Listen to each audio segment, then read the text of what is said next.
Hello and welcome to my channel learn with humanities. First of all, कैसे हो आप सब? आई होप कि आप सब ठीक होंगे एंड आई ऑल्सो होप कि आप लोग आज के इस लेक्चर के लिए रेडी होंगे। तो लास्ट वीडियोस में मैंने अपने चैनल पर हिस्ट्री की फर्स्ट बुक कंप्लीट करवा दी थी, तो आज हम सेकंड बुक कवर करेंगे इस वीडियो के थ्रू। उसका chapter 1 which is theme 5 through the eyes of travellers. ठीक है, ये हम इस वीडियो के थ्रू आज कवर करेंगे। इसमें बेसिकली ट्रैवलर्स के बारे में बताया गया है। जैसे ट्रैवलर्स जगह जगह घूमे, जैसे फॉर एग्ज़ाम्पल ट्रैवलर्स इंडिया में आए, उन्होंने इंडिया के बारे में घूमे, उनको कुछ देख के लिखा। ठीक है, उनके देखने मतलब ट्रैवलर्स के देखने के नज़रिए से ट्रैवलर्स का पर्सपेक्टिव, ट्रैवलर्स का नज़रिया तुम्हें इस चैप्टर के थ्रू समझाया जाएगा। इसीलिए ऐसा लिखा है through the eyes of travellers, हम उनके नज़रिए से हिस्ट्री को समझेंगे। तो ये तो था कुछ बेसिक सा इंट्रो, तो चैप्टर स्टार्ट करते हैं। ठीक है, so let's start the chapter without any further delay.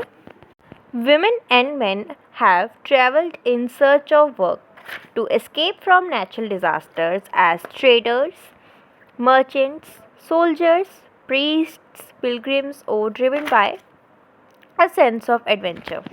तो कहा जा रहा है कि men and women दोनों ट्रैवल किया करते थे इन सर्च ऑफ वर्क, काम के सिलसिले में ये लोग ट्रैवल किया करते थे इधर से उधर।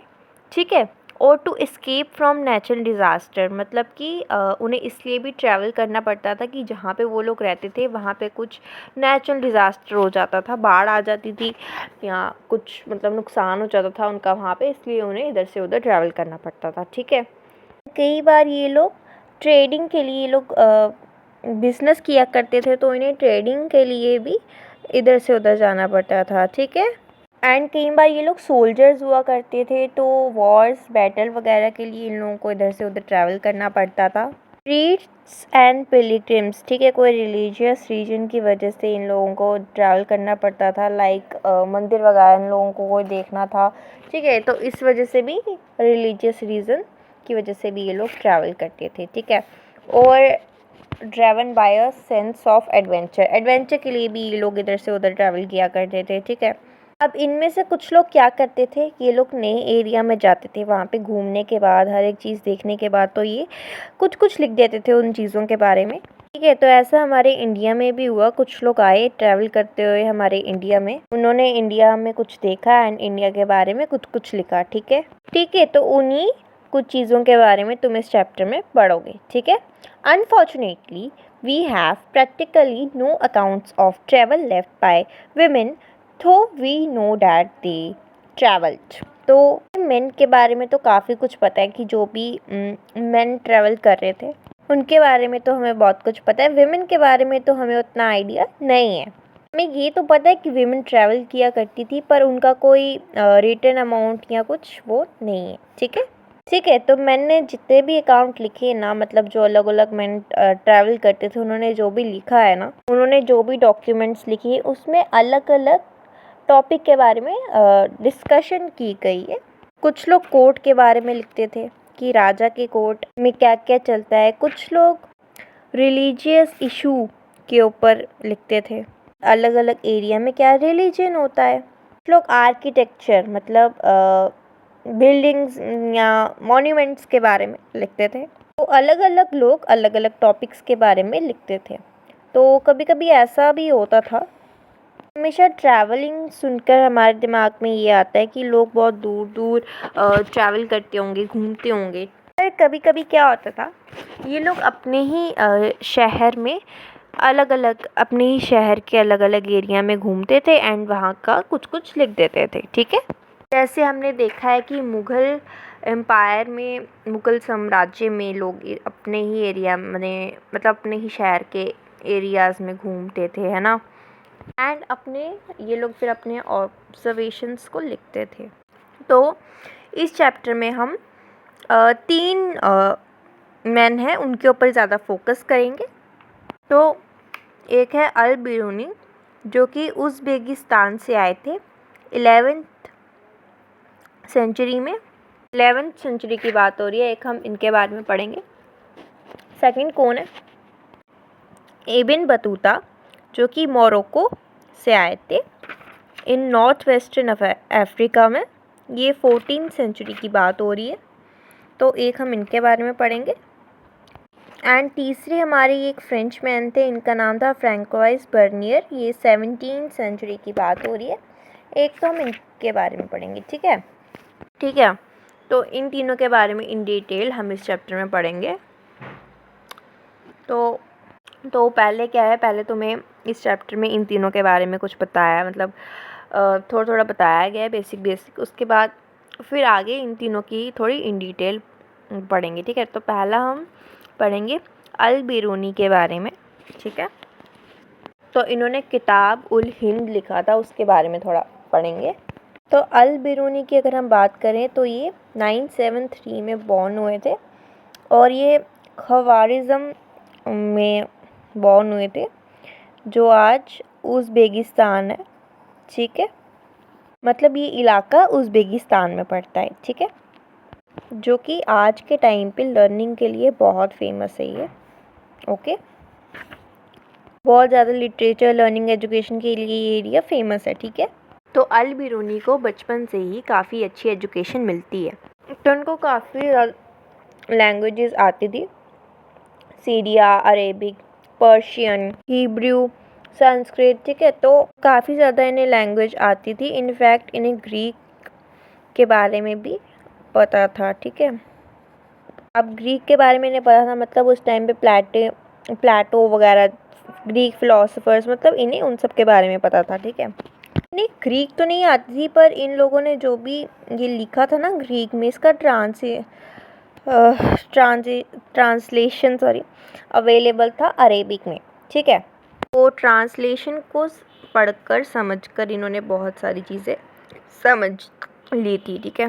नेक्स्ट क्या होता है, 1017 में सुल्तान महमूद जो हैं ख्वारिस्तान में अटैक कर देते हैं, उस एरिया के ऊपर कब्ज़ा कर लेते हैं। तो ये क्या करते हैं, ये बहुत से पोइट्स को उठाकर अपने एरिया में ले जाते हैं। तो उनमें से एक अल बिरूनी भी होती हैं। तो सुल्तान महमूद यहाँ पर अटैक करते हैं ख्वारिज़म में। तो अल बिरूनी के साथ साथ बहुत से पोइट को ये लोग उठाते हैं एंड अपने कैपिटल में वापस ले जाते हैं, ठीक है। तो उनके कैपिटल का क्या नाम था, गजनी। तो स्टार्टिंग में देखा जाए तो अल बिरूनी हॉस्टेज थे, राजा ज़बरदस्ती वो उन्हें उठाकर लाए थे ना। तो स्टार्टिंग में तो वो हॉस्टेज थे, पर फिर धीरे धीरे उन्हें वो शहर अच्छा लगने लग जाता है। वो अपनी ज़िंदगी का आधे से ज़्यादा हिस्सा उस शहर में बिता देते हैं and at the age of 70 उनकी डेथ हो जाती है, ठीक है। तो ये अभी थोड़ा ये तुम्हें अल बिरूनी की ज़िंदगी के बारे में बताया गया है, ठीक है। तो कुछ टाइम के बाद क्या होता है, जब ये गजनी में थे तब क्या होता है अल बिरूनी के साथ, तो ये इंडिया को लेकर बहुत इंटरेस्टेड हो जाते हैं, ठीक है। तो उस टाइम पे क्या होता है, इंडिया की भी उस टाइम बहुत बुक्स थी, मैथ्स के ऊपर, संस्कृत पे, एस्ट्रोनॉमी के ऊपर, मेडिसिन पर, एंड इन सबको अरेबिक में ट्रांसलेट भी कर दिया गया था। तो हमारे हिसाब से अल बिरूनी ने इन किताबों को पढ़ना स्टार्ट कर दिया होगा, इसकी वजह से उनको इंडिया को लेकर उनका सडन इंटरेस्ट डेवलप हो जाता है, ठीक है। नेक्स्ट क्या होता है, अल बिरूनी के जो राजा थे वो पंजाब इलाके के ऊपर भी कब्जा कर लेते हैं। तो मे बी यहाँ पे भी अल बिरूनी थोड़ा इंडिया की तरफ इंटरेस्टेड हो जाते हैं। नेक्स्ट क्या होता है, अल बिरूनी ने अपनी ज़िंदगी के बहुत मतलब 80 साल ब्राह्मणों के साथ बिताया। उन्होंने संस्कृत सीख ली एंड रिलीजियस के बारे में उन्होंने काफ़ी पढ़ लिया, फ़िलोसफिकल टेक्स्ट उन्होंने पढ़ लिए होंगे। एंड हमें एग्जैक्टली क्लियर नहीं है कि अल बिरूनी ने कहाँ कहाँ ट्रैवल किया, पर हाँ पंजाब और नॉर्थ वेस्टर्न इंडिया में यहाँ अल बिरूनी ने ट्रैवल किया होगा। तो जब ये ट्रैवल कर रहे थे तो इन्होंने ट्रैवल करते टाइम बहुत सारी चीज़ों के ऊपर लिखा। फॉर एग्ज़ाम्पल जैसे आप देखोगे अल बिरूनी का जो लिटरेचर है ना, या फिर उस टाइम का जो लिटरेचर है ना, तो सहारा डेजर्ट या फिर रिवर वॉल का इन सब के बारे में ज़्यादा लिखा गया है। तो चलो 1500 अगर हम इस ईयर की बात करें तो इंडिया तक तो इनकी किताबें नहीं पहुंची होंगी ना।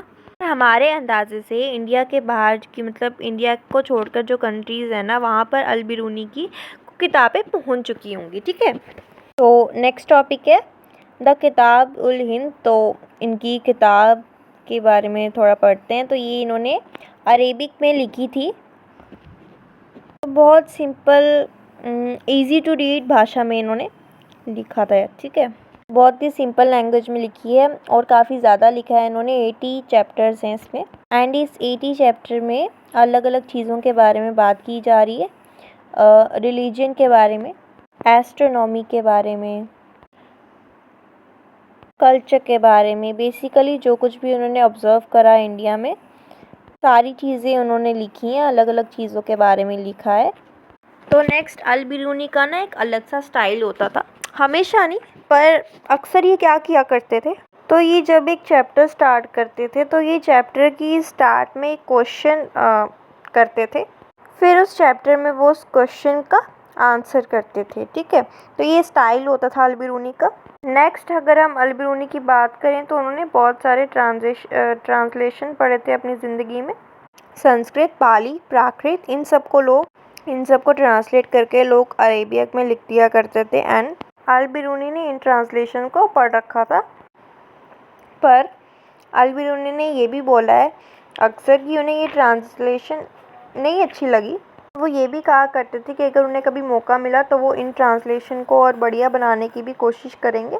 ठीक है, तो ये हमारे अल बिरूनी के बारे में था। तो आई होप यहाँ तक आप सबको क्लियर होगा। ठीक है, तो नेक्स्ट अब हम इब्न बतूता के बारे में बात करते हैं। तो इन्होंने जो बुक लिखी थी उसे हम रिहला कहते हैं।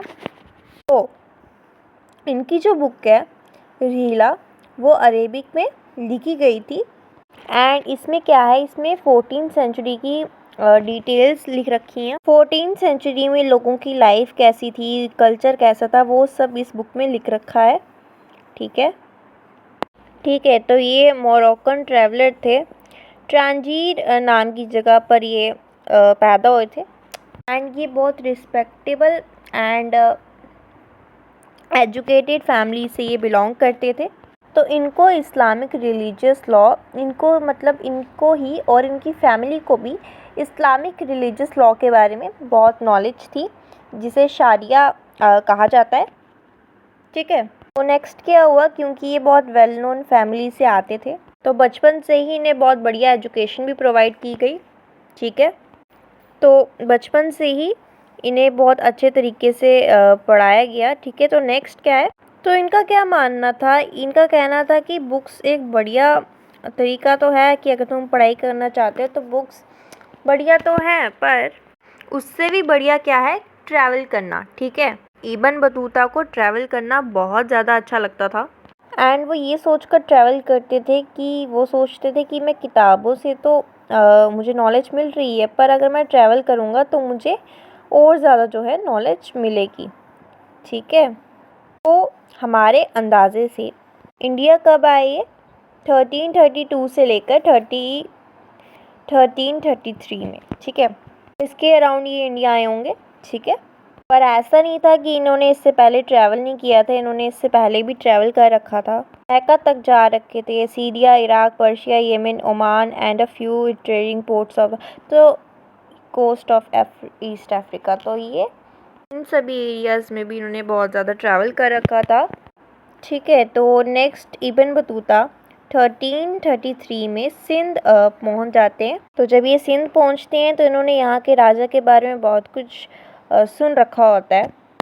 मोहम्मद बिन तुगलक जो कि हमारे दिल्ली के सुल्तान थे, तो इनके बारे में बहुत कुछ सुन रखा होता है। स्पेशली हमारे इब्न बतूता इस चीज़ को लेकर काफ़ी इंटरेस्टेड थे कि जो सुल्तान है उन्हें आर्ट बहुत पसंद है, ये आर्ट को लेकर बहुत पैशनेट है। तो इस चीज़ को लेकर इब्न बतूता बहुत इंटरेस्टेड थे, एक्साइटेड थे। ठीक है, तो नेक्स्ट सुल्तान इब्न बतूता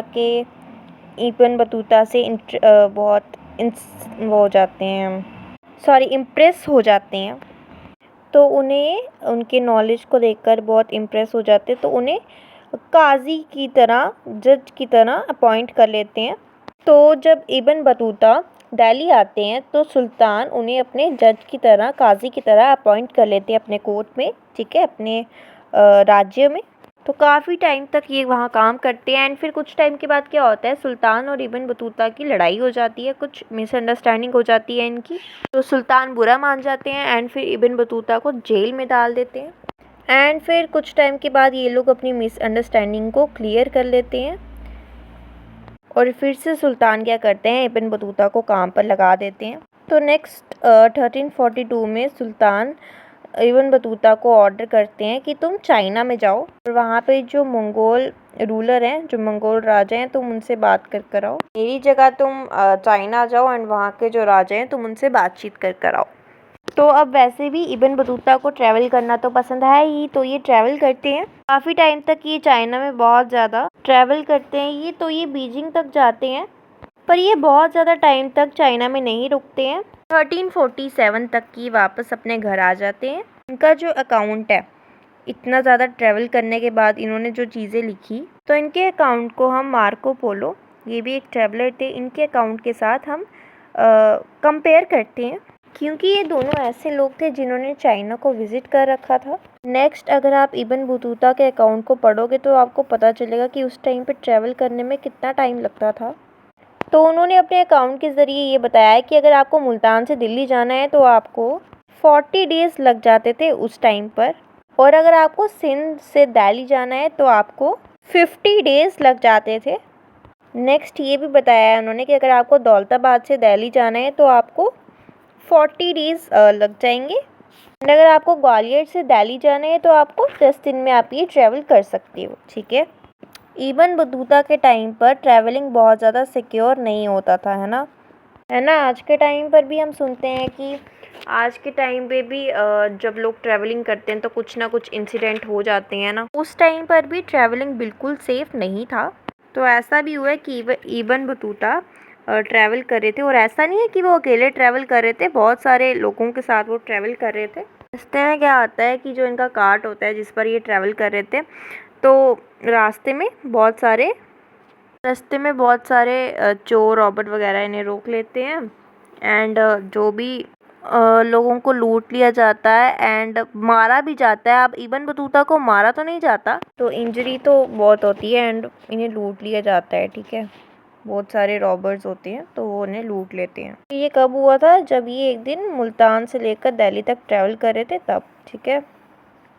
नेक्स्ट, जब इब्न बतूता अपने घर पहुंचती है ना तो काफ़ी ज़्यादा लोग क्यूरियस थे, ठीक है, क्योंकि वो ट्रैवल कर अपने घर आ रहे थे, ठीक है। तो जब वो ट्रैवल कर अपने घर आते हैं तो लोग बहुत ज़्यादा एक्साइटेड थे उनकी कहानियाँ सुनने में, ठीक है। तो लोग उन्हें कहते थे कि आप जल्दी जल्दी कोई किताब लिखो या फिर अपनी कहानियाँ हमें सुनाओ, ठीक है। तो लोग बहुत क्यूरियस रहते थे ट्रैवल को लेकर।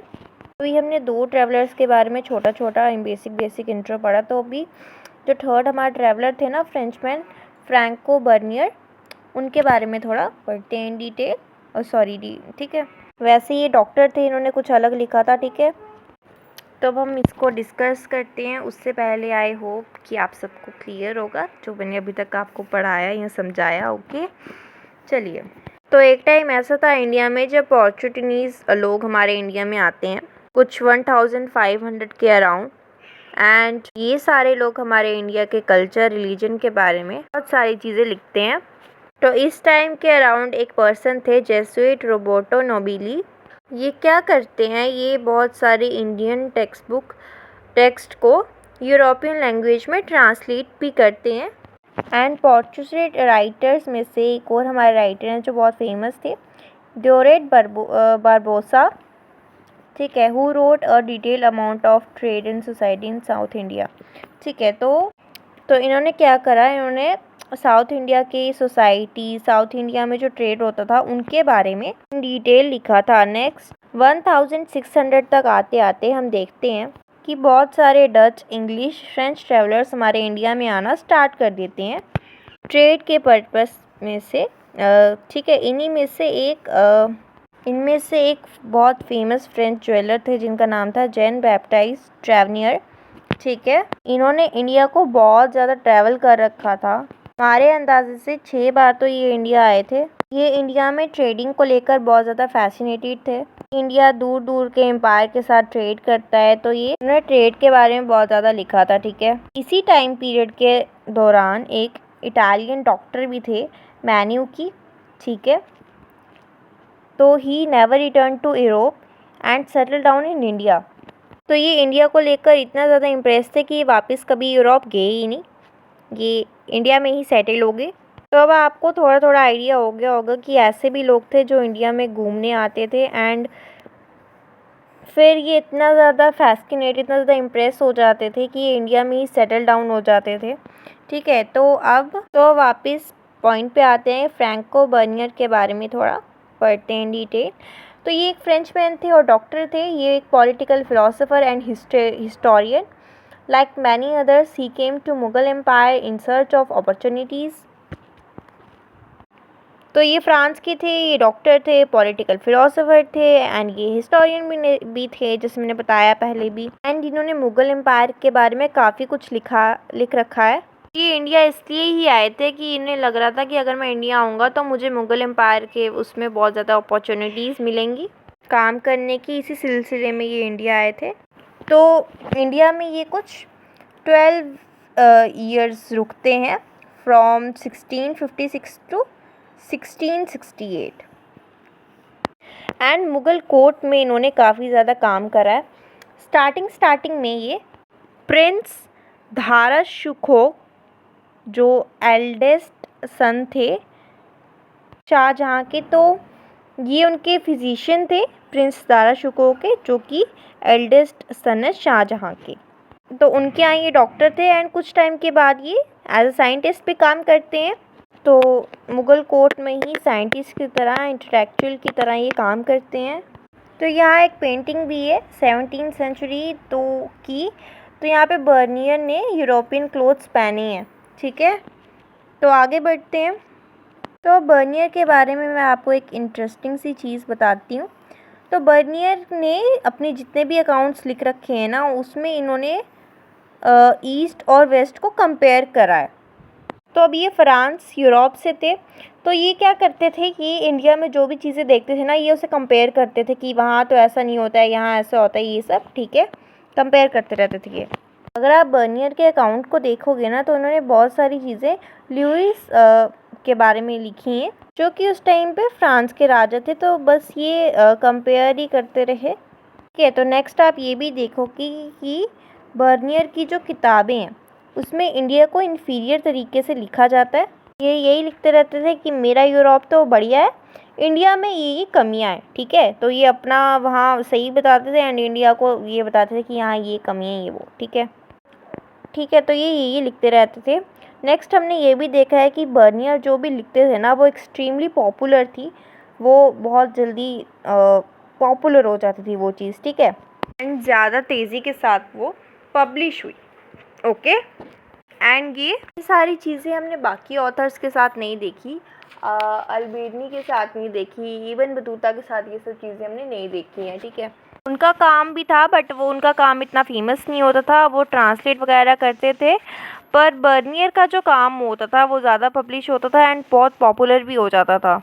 ठीक है, तो चलो, फ्रांस में इनका जो वर्क था वो 1670 में पब्लिश कर दिया जाता है। नेक्स्ट क्या होता है, इन्होंने जो भी लिख रखा होता है लोग उसे ट्रांसलेट करने लग जाते हैं, English, Dutch, German and Italian in the next 5 years. ठीक है, 1670 से लेकर 1725 के बीच में 8 बार इनके काम को रीपब्लिश किया जाता है। नेक्स्ट 1684 में भी हम देखते हैं कि इंग्लिश में भी रीप्रिंट किया जाता है इनके काम को। ठीक है, तो इन सब को पढ़ने के बाद आपको यही लग रहा होगा कि इन्होंने जो भी लिख रखा था that was super famous. Okay, next की सारी चीज़ें हमने अरेबिक और पर्शियन राइटर्स के साथ नहीं देखी, उनके कामों को प्रिंट नहीं किया जाता, बेसिकली वो मैन्युस्क्रिप्ट लिखते थे। ठीक है, 1800 तक तो इनके काम को किसी ने पब्लिश किया भी नहीं था।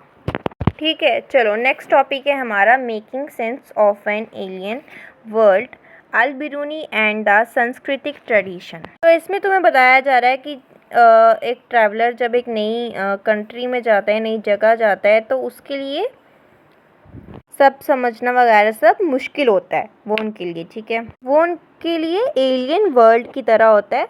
जैसे मैं तुम्हें फॉर एग्जांपल तुम्हें उठाकर फ्रांस ले जाऊँ और मैं तुम्हें बोलूँ कि तुम्हारे पास एक हफ्ता है, 1 महीना है, तो फ्रांस के बारे में कुछ कुछ लिखकर मुझे बताना है, तो तुम्हें कुछ कुछ दिक्कतें आएंगी। तो अल बिरूनी ने इन दिक्कतों के बारे में हमें समझाया है कि जब तुम नई जगह पर ट्रैवल करने जाते हो तो वहाँ के बारे में तुम कुछ कुछ लिखना चाहते हो और समझना चाहते हो, तो तुम्हें कुछ कुछ से दिक्कत आती हैं, ठीक है। तो इन दिक्कतों को हम बैरियर्स कह रहे हैं, ठीक है। तो क्या बैरियर्स होते हैं, अल बिरूनी के हिसाब से बैरियर्स को समझते हैं। पहली दिक्कत क्या आएगी, लैंग्वेज।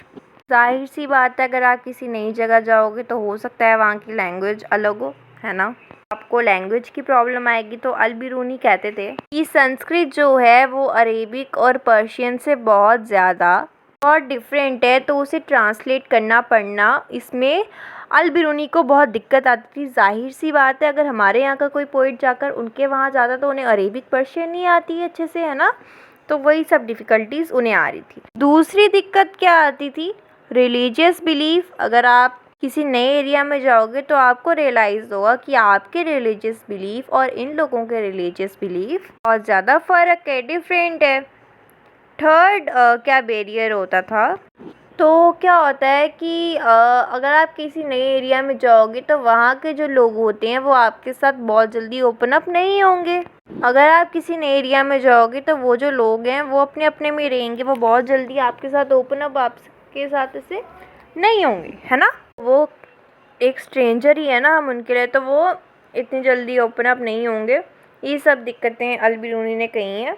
वैसे तो अल बिरूनी को बहुत दिक्कत आ रही थी संस्कृत में, पर हमने देखा है कि इनके बहुत काम ऐसे हैं कि इन्होंने संस्कृत के जो टेक्स्ट हैं उनको ट्रांसलेट कर रखा है। नेक्स्ट, अल बिरूनी ने कास्ट सिस्टम को भी समझने की बहुत कोशिश की थी। ये हमने पिछले चैप्टर में पढ़ रखा है ना।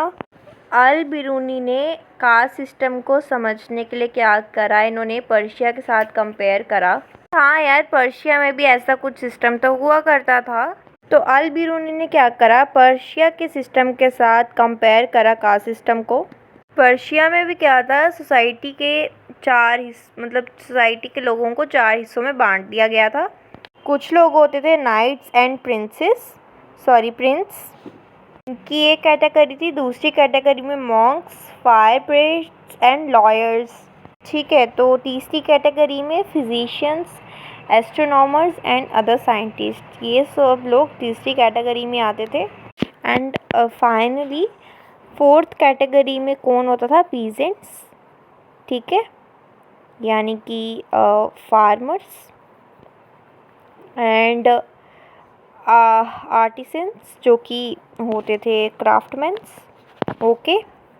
तो इस तरीके से अल बिरूनी ने कास्ट सिस्टम को समझने की कोशिश की, पर उन्होंने ये भी कहा कि इस्लाम को उठाकर देखो, उसमें तो ये कहा जाता है कि सारे लोग बराबर हैं, है ना। नेक्स्ट हमने ये भी चीज़ पढ़ी कि पिछले चैप्टर में हमने पढ़ा था ना कि 1 minute, sorry for the glitch. हाँ, तो हम कहाँ पहुँचे थे, इस्लाम में तो ये कहा जाता है कि सारे लोग बराबर हैं, कि सारे लोग इक्वल हैं। तो नेक्स्ट हमने ये भी चीज़ पढ़ी, ब्राह्मण लोग ऐसा भी बोलते थे कि जो लोअर कास्ट के लोग हैं, जो शूद्र हैं, अगर वो किसी चीज़ को छू देंगे, टच कर देंगे तो वो चीज़ पॉल्यूट हो जाएगी, अशुद्ध हो जाएगी। तो इसके चलते इन्हें मंदिर में वेल को छूने नहीं देते थे। ये सारी चीज़ें हमने पढ़ी। तो अल बिरूनी इस चीज़ को लेकर इसके खिलाफ थे कि ऐसा कुछ नहीं होता है कि किसी चीज़ को छूने से वो ख़राब हो जाएगा या वो, ठीक है। अल बिरूनी ने ये भी कहा कि हमारा जो इन्वायरमेंट है ना वो सेल्फ क्लीनिंग है। आप देखोगे कि अल बिरूनी ने ये भी कहा था कि जो सन है वो हवा को खुद साफ़ कर लेती है, जो पानी है समुद्र का वो भी अपने आप को खुद साफ़ कर लेता है, ठीक है। तो अगर नेचर अपने आप को साफ़ नहीं कर रहा होता तो अर्थ में लाइफ पॉसिबल होता ही नहीं, ये अल बिरूनी ने कहा था। तो ये इस चीज़ को नहीं मानते थे कि अगर किसी ने कुछ छू लिया तो वो पॉल्यूट हो जाएगा, ख़राब हो जाएगा, ठीक है। नेक्स्ट तुम्हें यही समझाया जा रहा है। अल बिरूनी संस्कृत में जब ये सब चीज़ें पढ़ते होंगे ना तो उन्हें ये सब लग रहा होगा कि ये रूल वगैरह ये सब तो बहुत स्ट्रिक्ट है ना। यही सब तुम्हें बताया जा रहा है। तो इसमें लिख रखा है कि बुक्स में तो शायद बहुत स्ट्रिक्ट रूल्स लिखे होंगे कास्ट सिस्टम के बारे में। मैं कास्ट सिस्टम को डिफेंड नहीं कर रही, पर एज़ कम्पेयर टू अगर हम ऐसे देखें तो इतना वो कास्ट सिस्टम को लेकर नहीं करते हैं, पर बुक्स में कुछ ज़्यादा ही लिख रखा है ना। तो एक एग्जांपल दे रखा है एनसीईआरटी में, एक कम्युनिटी होती है जिसको अंथेजिया कहा जाता है। ऐसा माना जाता है कि ये लोग सिस्टम के बाहर के लोग हैं और सोसाइटी में इनको मौका दिया जाता है काम करने का, ठीक है। तो ऐसा माना जाता है अंथेजिया ऐसे लोग हैं, इन्हें पेजेंट्स और ज़मींदार के इनका काम करने को इन्हें कहा जाता है, ठीक है। ये करते हैं ये, तो इन्हें इकोनॉमिक अपॉर्चुनिटी दी जाती है। तो तुम्हें यही बताया जा रहा है कि अलबिरून ने जो भी है वो किताबों से पढ़ा, इसलिए उन्हें ऐसा ये सब लग रहा है। जो रियल चीज़ें उस टाइम पे सोसाइटी में चल रही थी उन्हें वो ऑब्ज़र्व अच्छे से नहीं कर पाए। तो नेक्स्ट टॉपिक है Ibn Battuta and the excitement of the unfamiliar. तो इब्न बतूता के बारे में बताया जा रहा है। इब्न बतूता उन्हें जब कोई चीज़ अपने एरिया में, अपने शहर में देखने को नहीं मिलती थी तो वो अपने किताबों में उसे बहुत इन डिटेल लिखते थे। इसका एक एग्जांपल है कोकोनट एंड पान, ठीक है। तो कोकोनट एंड पान ये ऐसे प्लांट्स हैं जो इब्न बतूता ने अपने इलाके, अपनी कंट्री में कभी नहीं देखे थे। तो इब्न बतूता ने बहुत इन डिटेल में इनके बारे में लिखा। तो इन्होंने बहुत इन डिटेल लिखा कि ये मेरे एरिया के लोगों ने इसे नहीं देखा, तो ठीक है, एंड ये मेरे यहाँ तो नहीं है, तो ठीक है। नेक्स्ट, इब्न बतूता ने इंडिया के शहरों के बारे में कैसे लिखा। तो इब्न बतूता की बुक्स में अगर हम पढ़ेंगे तो हमारे शहर बहुत एक्साइटिंग होते थे, ठीक है। उनकी बुक्स में अगर आप पढ़ोगे तो आप उनकी बुक्स पढ़ोगे तो आपको ऐसा लगेगा कि हमारे शहर तो बहुत कलरफुल हैं, बहुत रिसोर्सेज हैं, यहाँ के लोगों में बहुत स्किल्स हैं, ठीक है। यहाँ पे बहुत ज़्यादा पॉपुलेशन है, ऐसा आपको लगेगा। इब्न बतूता ज़्यादातर शहरों के बारे में ऐसा लिखते हैं कि यहाँ के शहर बहुत ब्राइट हैं, मार्केट होते हैं, वहाँ बहुत भीड़ होती है, कलरफुल मार्केट्स होते हैं। यहाँ के मार्केट्स में आपको अलग अलग टाइप के सामान मिल जाएंगे। इब्न बतूता ने दिल्ली के बारे में भी लिख रखा है कि दिल्ली में बहुत ज़्यादा पॉपुलेशन है। उन्होंने ये भी लिख रखा है कि शायद इंडिया में सबसे ज़्यादा पॉपुलेशन दिल्ली में ही है। उन्होंने दौलताबाद में भी उसके बारे में बहुत कुछ लिखा है, जो कि आज के टाइम पे महाराष्ट्र में पड़ता है। एंड उन्होंने ये भी समझाया कि दिल्ली के जो बाज़ार हैं उसका ये मतलब नहीं है कि वहाँ पे सिर्फ सामान ही बिकता है। वहाँ पे कल्चरल एक्टिविटीज़ भी होती हैं। ज़्यादातर मार्केट में आप देखोगे तो मस्जिद भी होता था, टेम्पल्स भी होते थे, एंड यहाँ पर लोग जाते थे, प्रेयर्स करते थे। मार्केट में, बाज़ार में डांसर्स भी होते थे, म्यूजिशियंस होते थे, सिंगर्स भी होते थे। ऐसा नहीं है कि मार्केट में सिर्फ ट्रेड ही होता था, कल्चरल चीज़ें भी होती थी। इब्न बतूता का मानना था कि इंडिया में एग्रीकल्चर बहुत अच्छे से होता है, यहाँ की मिट्टी बहुत फर्टाइल है। इब्न बतूता ने अपने अकाउंट्स में ये भी लिखा कि यहाँ के लोग क्या करते हैं, हम लोग क्या करते हैं, पूरे साल में 2 टाइप की क्रॉप्स को ग्रो करते हैं। इन्होंने हमारे ट्रेड और कॉमर्स के बारे में भी बहुत तारीफ़ कर रखी है कि हमारे नेटवर्क्स बहुत स्ट्रॉन्ग हैं, हम लोग West Asia, South East Asia बहुत अच्छे से कनेक्ट हैं, एंड हम लोग ट्रेड बहुत अच्छे से यहाँ पे करते हैं। इब्न बतूता ने हमारे टेक्सटाइल्स, कपड़ों के बारे में भी लिखा कि हमारे यहाँ पे कॉटन, मसलिन एक टाइप का कपड़ा होता है, सिल्क, सैटिन, ये सारी चीज़ें बहुत अच्छी क्वालिटी की मिलती हैं। इब्न बतूता ने ये भी बताया है कि इंडिया में मसलिन नाम का एक कपड़ा होता है जो कि इतना एक्सपेंसिव होता है, सिर्फ रिच लोग, राजा महाराजा ही उसे पहन सकते हैं, नॉर्मल लोग उसे नहीं अफोर्ड कर सकते हैं, ठीक है। नेक्स्ट, इब्न बतूता ने ना हमारे कम्युनिकेशन की भी बहुत तारीफ़ कर रखी थी, पोस्टल सिस्टम की भी बहुत तारीफ़ कर रखी थी। एक और चीज़ इब्न बतूता ने देखी कि हम लोग ट्रेड रूट में बहुत सारे गेस्ट हाउस बना रखे थे कि अगर कोई यहाँ पे इंडिया में ट्रेड करने आए तो हम उनके लिए बहुत अच्छे अच्छे गेस्ट हाउस भी बनाकर रखते थे, ठीक है। पोस्टल सिस्टम के बारे में इन्होंने क्या बोला, पोस्टल सिस्टम के बारे में इन्होंने ये बोला कि पोस्टल सिस्टम इतना ज़्यादा अच्छा था कि हम दूर दूर तक बहुत अच्छे से कम्युनिकेट कर पाते थे। इन्होंने एक एग्जांपल दिया है, जैसे अगर आपको दिल्ली से लेकर सिंध तक ट्रैवल करना हो तो 50 डेज़ लग जाते थे, ठीक है। हमारा पोस्टल सिस्टम इतना ज़्यादा अच्छा था कि मान लो अगर कोई स्पाई आ गया, जासूस आ गया, तो सुल्तान को पोस्टल सिस्टम के थ्रू ये चीज़ सिर्फ 5 दिन में पता चल जाती थी। तो इस एग्ज़ाम्पल के थ्रू इब्न बतूता ने हमारे पोस्टल सिस्टम की काफ़ी अच्छी तारीफ़ कर रखी है। तो नेक्स्ट टॉपिक है Bernier and the degenerate East. तो अभी 2 ट्रैवलर्स के बारे में हमने पढ़ लिया, तो अब हम बर्नियर के बारे में पढ़ते हैं। मैंने तुम्हें बार बार बताया बर्नियर बेसिकली क्या करते थे, यूरोप की कंडीशन एंड इंडिया की कंडीशन को ये कंपेयर करते रहते थे कि वो अच्छा है, वो अच्छा है ना, इसमें ये कमी है एंड इसमें ये, कि यूरोप में ये बढ़िया है एंड इंडिया में इस चीज़ की कमी है ना। एंड उनके हर एक अकाउंट में हम यही देखेंगे कि उनके कंट्री को बहुत ऊंचा ऊंचा बताया जा रहा है एंड हमारी इंडिया को बहुत नीचा बताया जा रहा है। कि इस तरीके से लिखते थे कि इन्हें ऐसा लगता है अगर मैं इंडिया को क्रिटिसाइज करूँगा तो लोग पॉलिसीज़ को लेकर लिखेंगे।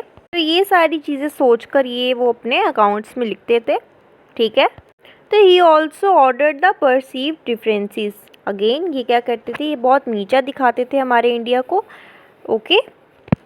एंड ये कंपेयर करते थे, अगेन ये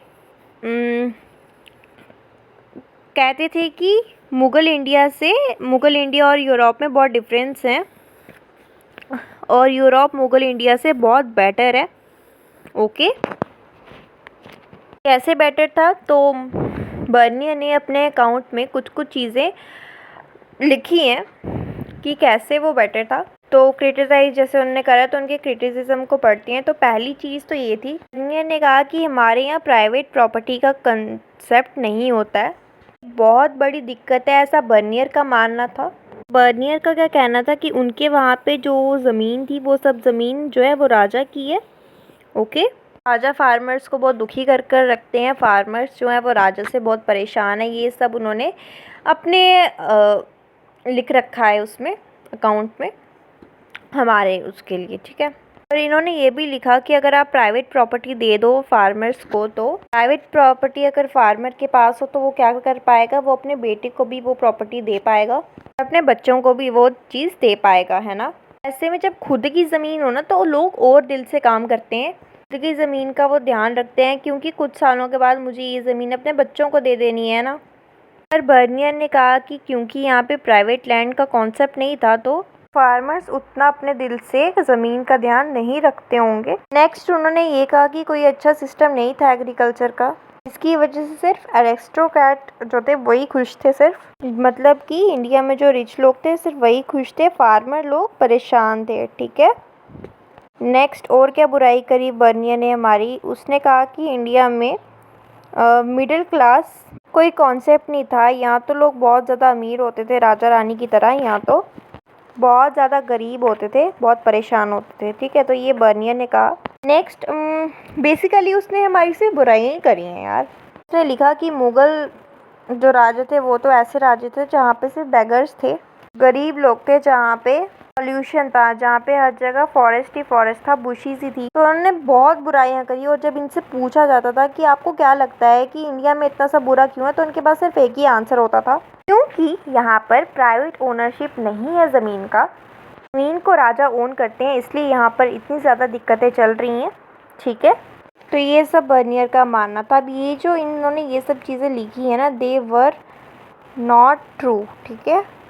बेसिकली हमारे मुग़ल साम्राज्य में क्या सिस्टम रहता था, मान लो राजा हैं एंड वो एक इलाके को संभाल रहे हैं, ऐसा माना जाता था कि उस इलाके को जो है राजा संभाल रहे हैं, तो उस इलाके में अगर कोई रहना चाहता है तो उसे राजा को जो है थोड़ा बहुत कंट्रीब्यूशन देना पड़ेगा।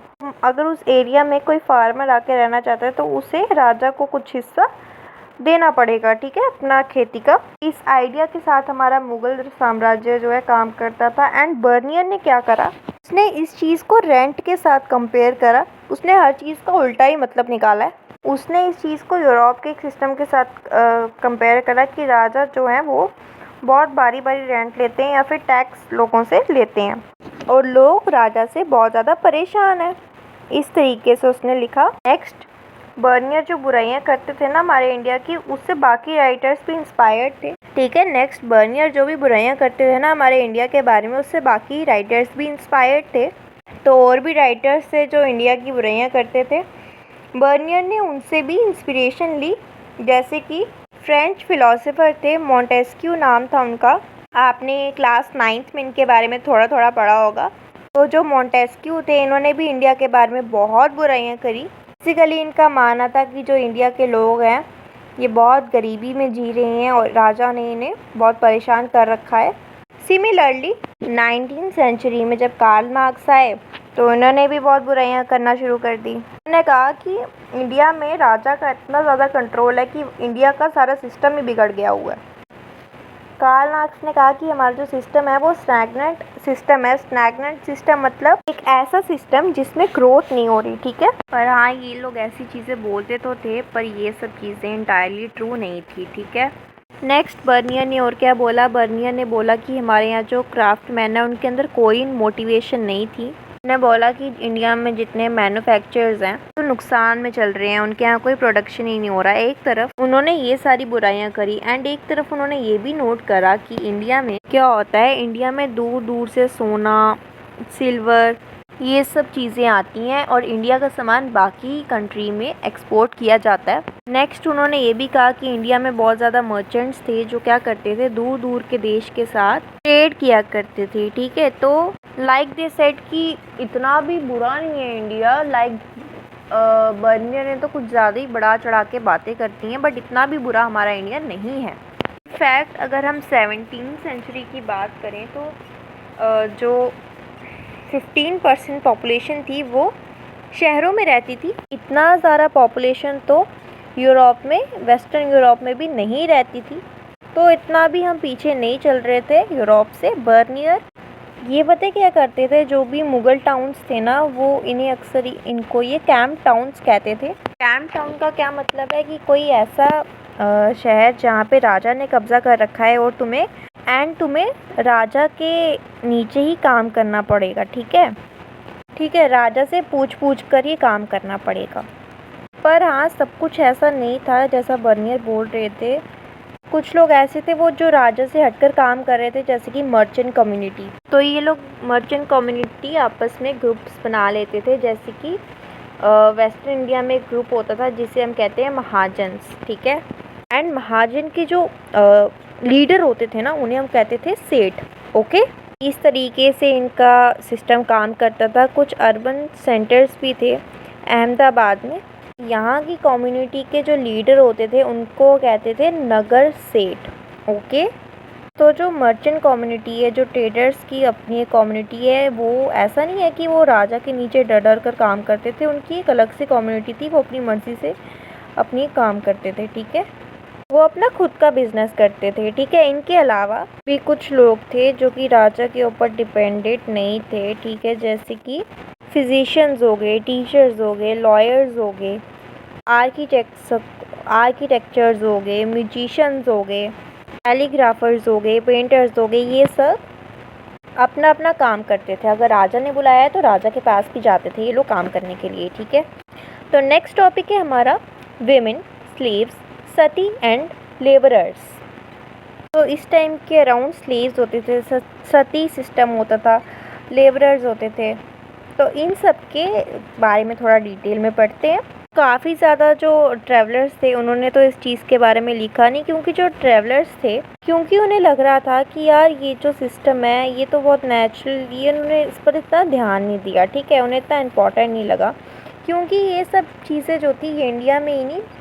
स्लेव सिस्टम की अगर बात करें, लेबरर्स की बात करें, तो ये सब चीज़ें बाहर की कंट्रीज़ में भी चल रही थी, ठीक है। बहुत से लोग ऐसे थे जिन्होंने इन चीज़ों के बारे में अपने अकाउंट से बढ़ा चढ़ा कर नहीं लिखा।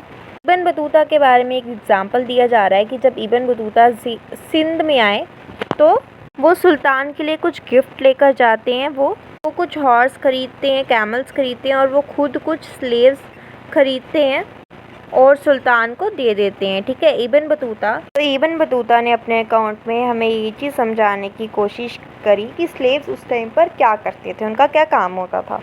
स्लेव्स उनमें से उन्हें बहुत अच्छे से वो म्यूजिशियन होते थे, वो डांसर्स होते थे, ठीक है। उन्हें बहुत अच्छा डांस आता था, बहुत अच्छा गा लेते थे वो। अगर कोई बाहर से आया है राजा के कोर्ट में तो वो उन्हें एंटरटेन करते थे। बहुत सारे स्लेव्स ऐसे भी थे जो मतलब डोमेस्टिक लेबर, मतलब कि लो महल साफ़ करना, ये सब चीज़ें भी वो करते थे, ठीक है। ये सारी चीज़ें इब्न बतूता ने हमें बताई कि ये सब, और स्लेव्स को पता है और कैसे किस तरीके से यूज़ करते थे राजा लोग। मान लो कोई पालकी उठानी है, कोई डोली उठानी है, तब स्लेव्स को यूज़ किया जाता था। इब्न बतूता ये भी बताया कि स्लेव्स को ख़रीदना इतना कुछ एक्सपेंसिव भी नहीं होता था। आपको कोई घर के काम के लिए स्लेव चाहिए तो आप सस्ते में ख़रीद सकते थे। जो रिच लोग होते थे उनके घर में तो अक्सर 2 स्लेव्स तो होते ही होते थे, ऐसा इब्न बतूता का कहना है। Next, not surprisingly, next Bernier ने क्या करा, उसने सती सिस्टम के बारे में लिखा। मतलब बर्नियर तो उन्होंने इन जनरल इंडिया के बारे में कोई तारीफ़ तो करी ही नहीं। उन्हें सती सिस्टम के बारे में भी जब पता लगता है तो वो उसके बारे में भी लिखते हैं। सती सिस्टम के बारे में बर्नियर लिखते हैं कि कुछ वीमेन तो ऐसी थी जो कि चेयरफुली, खुशी खुशी सती सिस्टम को मान लेती थी, एंड बहुत सारी वीमेन तो ऐसी थी जिन्हें ज़बरदस्ती मार दिया जाता था। ठीक है, नेक्स्ट बर्नियर ने सती सिस्टम को बहुत ज़्यादा हाईलाइट करके बोला। अब देखो, सती सिस्टम था बहुत गलत सिस्टम, हम बचपन से पढ़ते आ रहे हैं, बहुत घटिया सिस्टम था। ठीक है, पर बर्नियर देखो, उनके अकाउंट का मेन पर्पस तो यही था कि इंडिया को क्रिटिसाइज़ करना, इसकी बुरी बुरी बातें लिखना, है ना। इस चक्कर में वो विमेन के बाकी एक्सपेक्ट को लिखना ही भूल गए। ऐसा नहीं है कि विमेन सिर्फ विमेन का एक सती ही उनकी ज़िंदगी का एक पार्ट था, नहीं। सारी विमेन और भी बहुत सारी चीज़ें उस टाइम पर कर रही थी जो कि बर्नियर लिख सकते थे, पर उन्होंने नहीं लिखा। जैसे विमेन एग्रीकल्चर में पार्ट लेती थी, नॉन एग्रीकल्चर मूवमेंट में भी पार्ट लेती थी, बहुत सी ऐसी एक्टिविटीज़ थी जिसमें विमेन पार्ट लेती थी, उन सब के बारे में बर्नियर ने नहीं लिखा। बहुत सारी विमेन जो कि ट्रेडिंग मर्चेंट फैमिली से आती थी, वो कमर्शियल एक्टिविटीज़ में पार्ट लेती थी। कोर्ट ऑफ लॉ में भी विमेन पार्ट लेती थी, इन्वॉल्व्ड रहती थी।